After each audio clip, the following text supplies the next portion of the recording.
Shalom, selamat sore teman-teman dimana mereka berada. Sekarang tibalah saatnya kita memulai dengan ibadat pemuda. Dan teman-teman pemuda, siapkan hati dan pikiran untuk kita bisa mengikuti ibadat pemuda ini.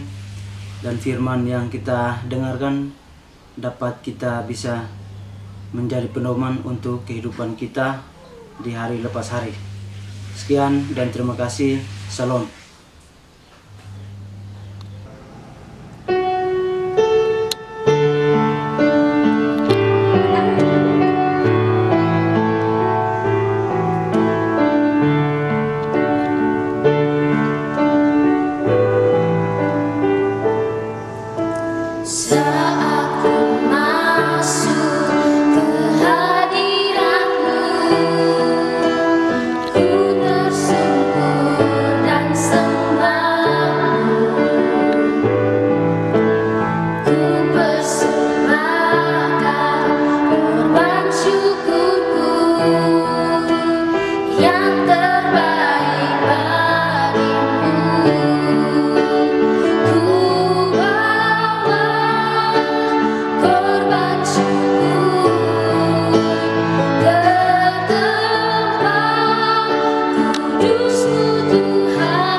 Sebelum kita memulai ibadah kita, marilah kita menghadap Tuhan dalam doa.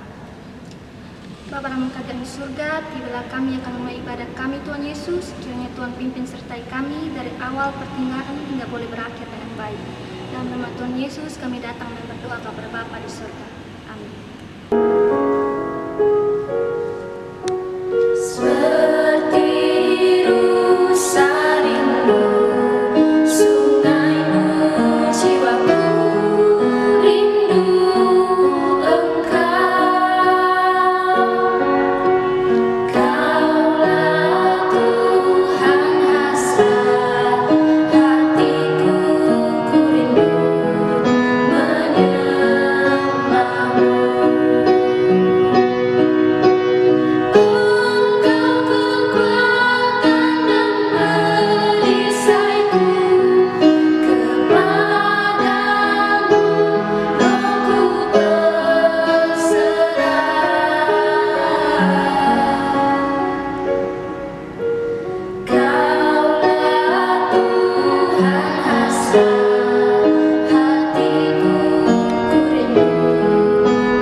Sebelum kita membaca dan merenungkan firman Tuhan, mari kita menghadap Tuhan di dalam doa. Kita berdoa.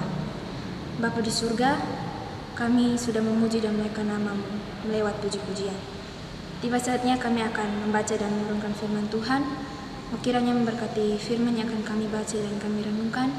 Biarlah firman itu dapat tertanam dalam hati kami dan dapat kami lakukan dalam hidup kami hari lepas hari.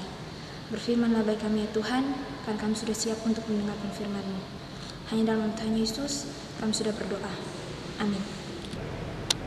Pembacaan firman Tuhan pada saat ini terambil dari Yeremia pasal 13 ayat 1 hingga ayatnya yang ke-11. Di bawah perikop, ikat pinggang yang menjadi lapuk. Beginilah firman Tuhan kepadaku. Pergilah membeli ikat pinggang lenan, ikatkanlah itu pada pinggangmu, tetapi jangan kau celupkan ke dalam air. Maka aku membeli ikat pinggang seperti yang difirmankan Tuhan, lalu mengikatkannya pada pinggangku. Sesudah itu datanglah firman Tuhan kepadaku untuk kedua kalinya bunyinya. Ambillah ikat pinggang yang telah kau beli dan yang sekarang pada pinggangmu itu. Pergilah segera ke sungai Efrat untuk menyembunyikannya di sana di celah-celah bukit batu. Maka pergilah aku lalu menyembunyikannya di pinggir sungai Efrat seperti yang diperintahkan Tuhan kepadaku. Sesudah beberapa waktu lamanya, berfirmanlah Tuhan kepadaku. Pergilah segera ke sungai Efrat, mengambil dari sana ikat pinggang yang kuperintahkan kau sembunyikan di sana. Maka pergilah aku ke sungai Efrat, lalu aku menggali dan mengambil ikat pinggang itu dari tempat aku menyembunyikannya, tetapi ternyata ikat pinggang itu sudah lapuk, tidak berguna untuk apapun. Lalu datanglah firman Tuhan kepadaku. Beginilah firman Tuhan.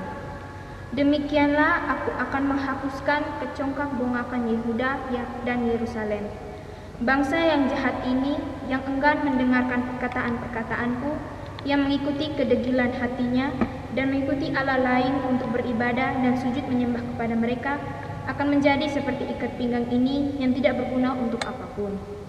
Sebab seperti ikat pinggang melekat pada pinggang seseorang, demikianlah tadinya segenap kaum Israel dan segenap kaum Yehuda kulekatkan kepadaku. Demikianlah firman Tuhan, supaya mereka itu menjadi umat, menjadi ternama, terpuji, dan terhormat bagiku. Tetapi mereka itu tidak mau mendengar. Demikianlah pembacaan firman Tuhan. Yang dikatakan berbahagia adalah kita yang mau mendengarkan firman Tuhan serta mau melakukan dalam hidup dan kehidupan kita hari lepas hari. Salam bagi kita semua. Tema bacaan kita pada hari ini adalah ikat pinggang kebenaran. Adik-adik yang dikasihi oleh Tuhan kita Yesus Kristus, berbicara tentang ikat pinggang, tentunya kita semua sudah tahu apa kegunaan dari ikat pinggang itu sendiri. Ada orang yang menggunakan ikat pinggang hanya untuk mendukung penampilan atau stylenya. Bahkan ada orang yang menggunakan ikat pinggang karena memang sudah terbiasa menggunakan ikat pinggang, dan kalau tidak menggunakan ikat pinggang, ia merasa ada yang kurang di dalam penampilannya tersebut. Dan ada orang yang menggunakan ikat pinggang karena memang benar-benar dibutuhkan.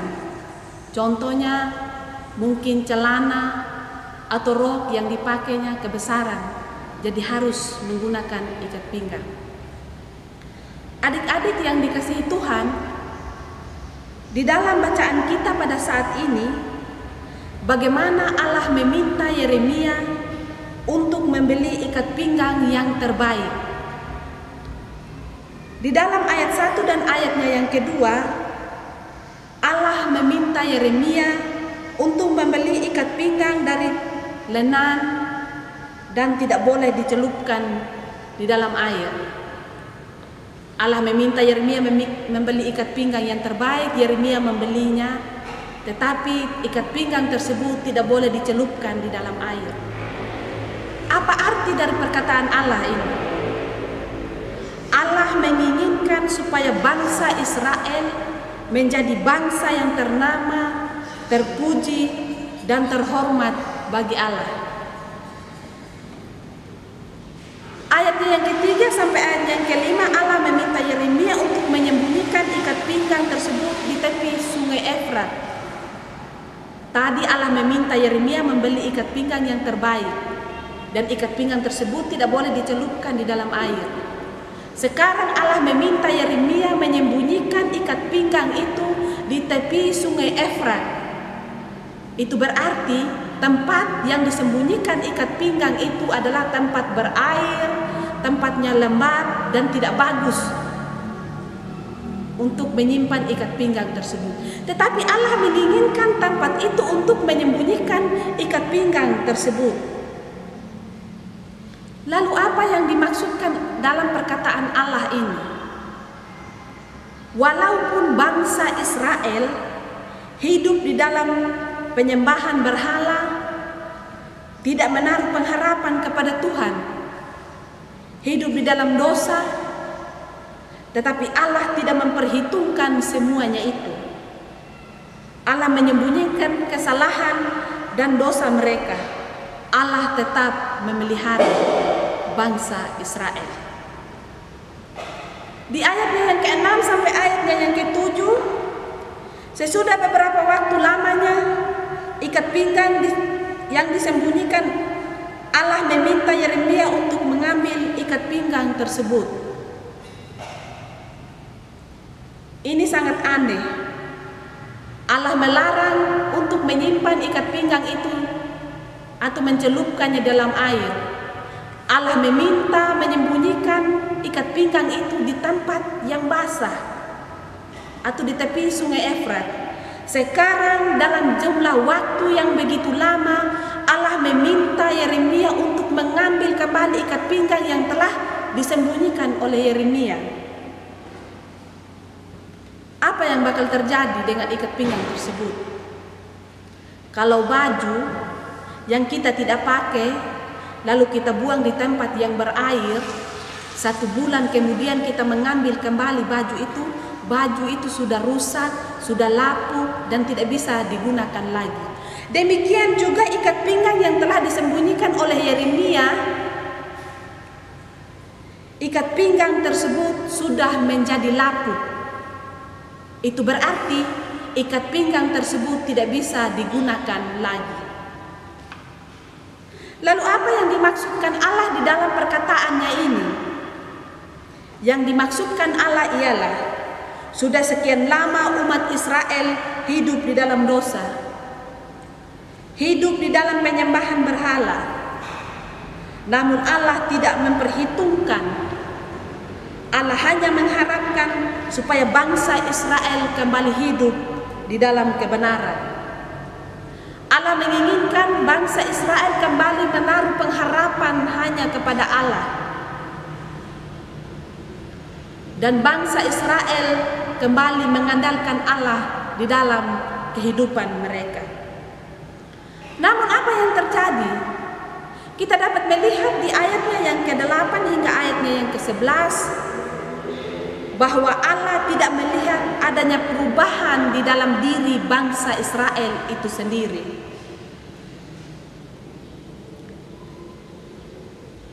Mereka tetap hidup di dalam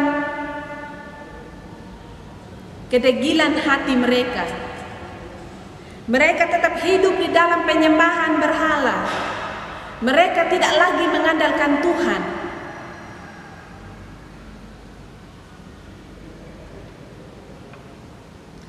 Dan bangsa Israel itu mereka tidak hidup di dalam kebenaran.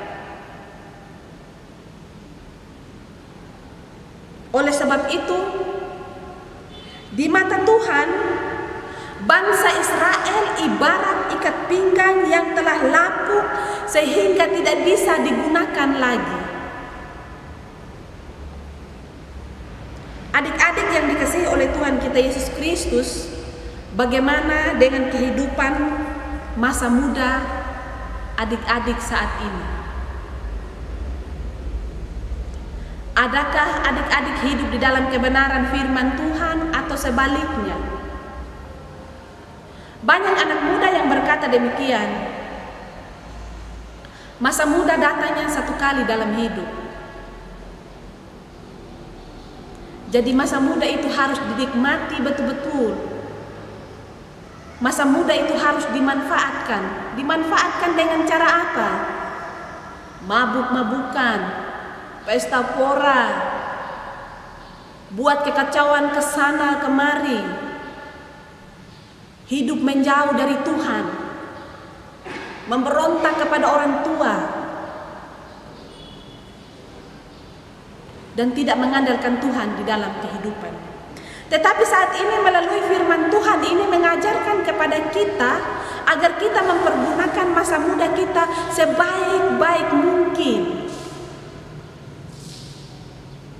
Kita mempergunakan masa muda kita untuk menyenangkan hati Tuhan, memuliakan nama Tuhan.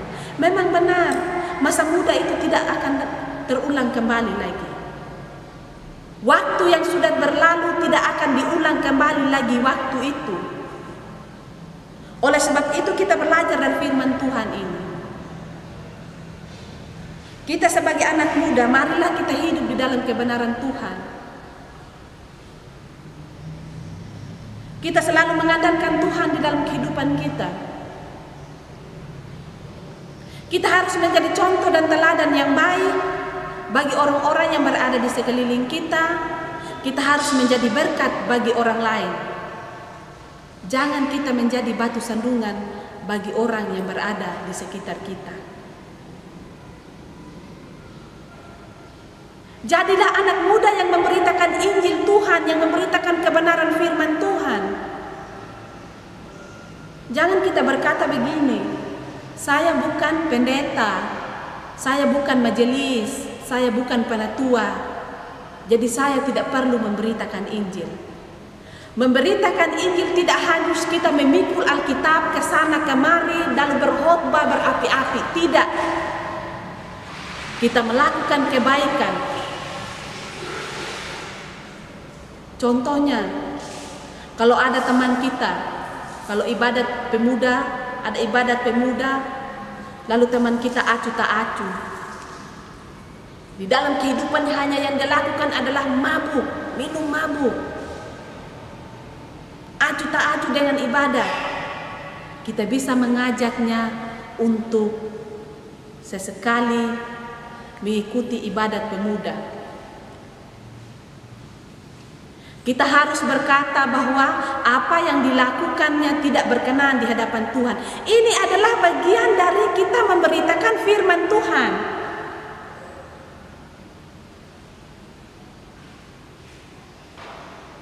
Jadilah anak muda yang dibanggakan oleh orang tua, yang dibanggakan oleh negara. Kita sekarang berada di suasana-suasana menyongsong hari kemerdekaan. Sebagai anak muda yang baik, apa yang harus kita lakukan? Kita tidak boleh membuat keonaran. Kita harus menaati apa yang menjadi peraturan pemerintah. Kita berpartisipasi dalam menyongsong HUT RI ini.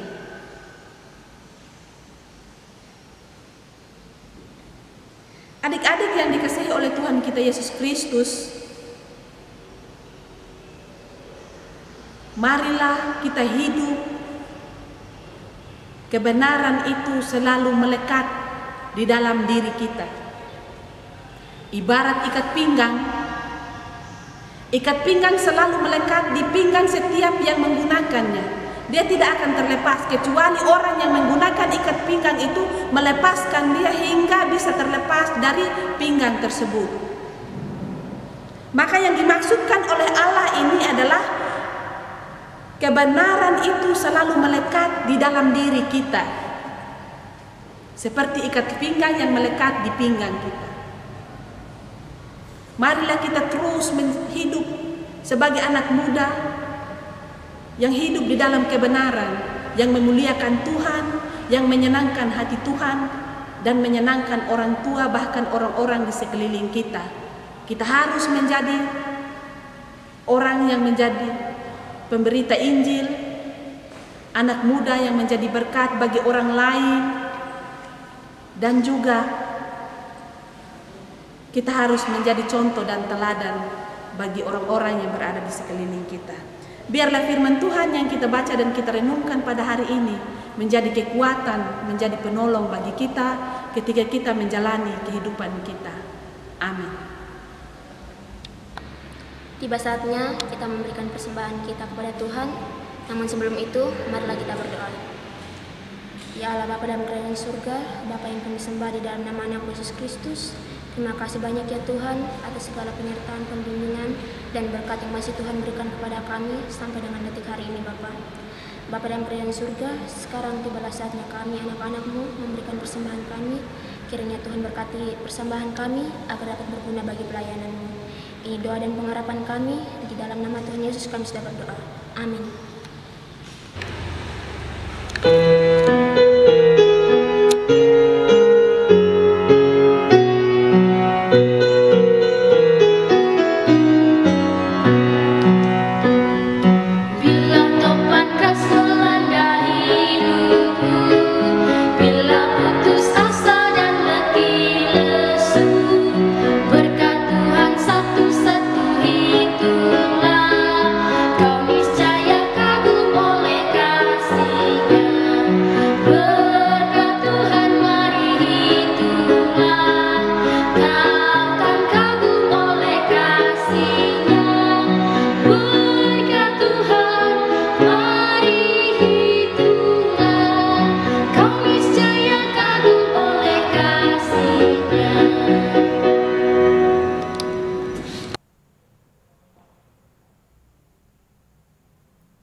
Adik-adik pemuda yang Tuhan Yesus berkati, mari kita siapkan hati dan pikiran kita untuk menghampiri Tuhan dalam doa.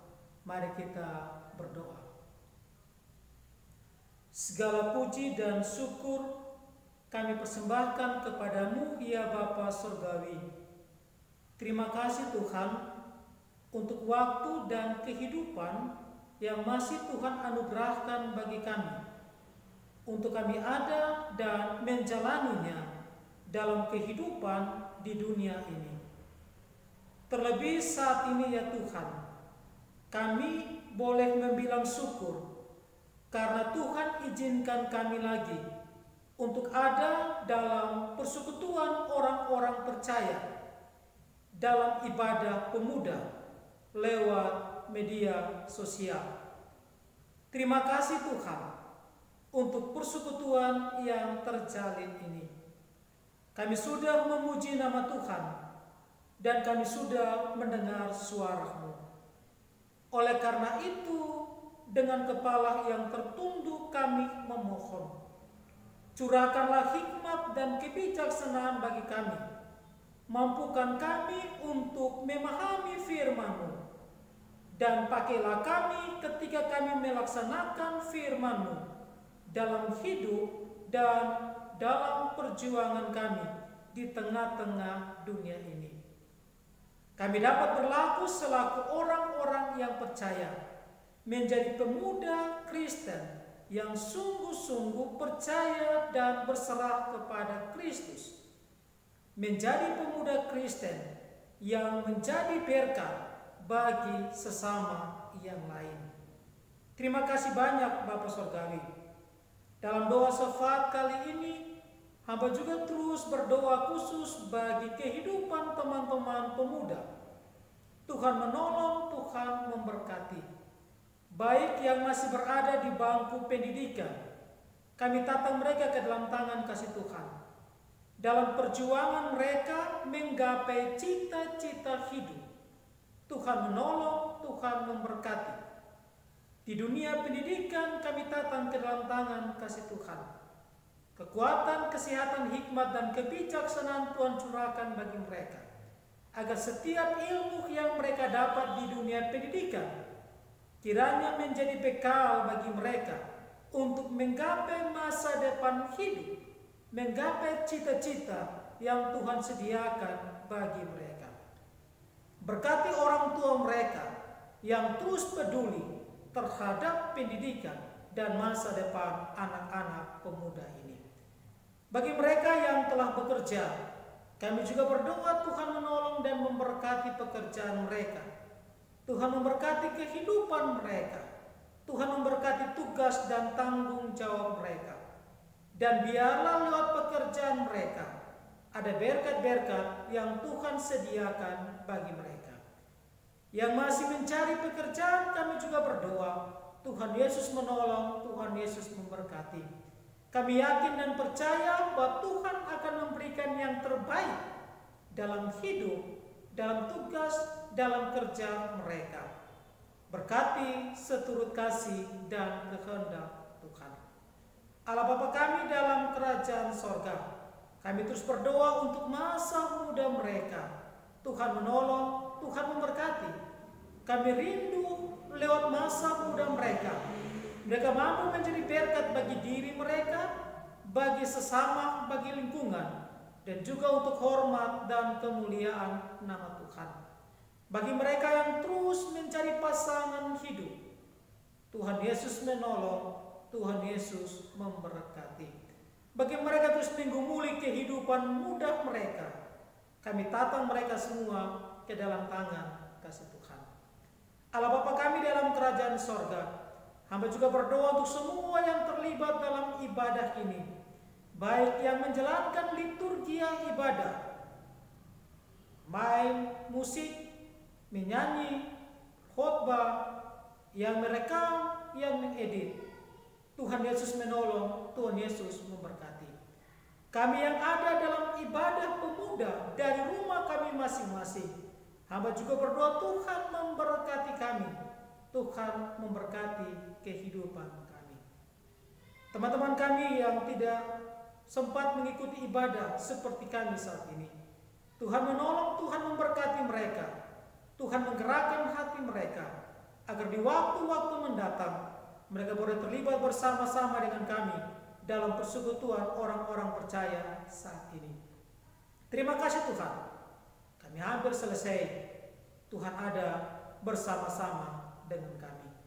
Ini doa dan permohonan kami. Ampuni salah dan dosa kami. Dalam nama Yesus kami berdoa. Amin. Saya menjemput kita semua bangkit berdiri untuk menerima berkat Tuhan. Anugerah dan selamat dari Allah Bapa, Anak, dan Roh Kudus menuntun dan menyertai kita semua, mulai dari saat ini dan sampai selama-lamanya. Amin. Salam, Tuhan Yesus memberkati kita semua.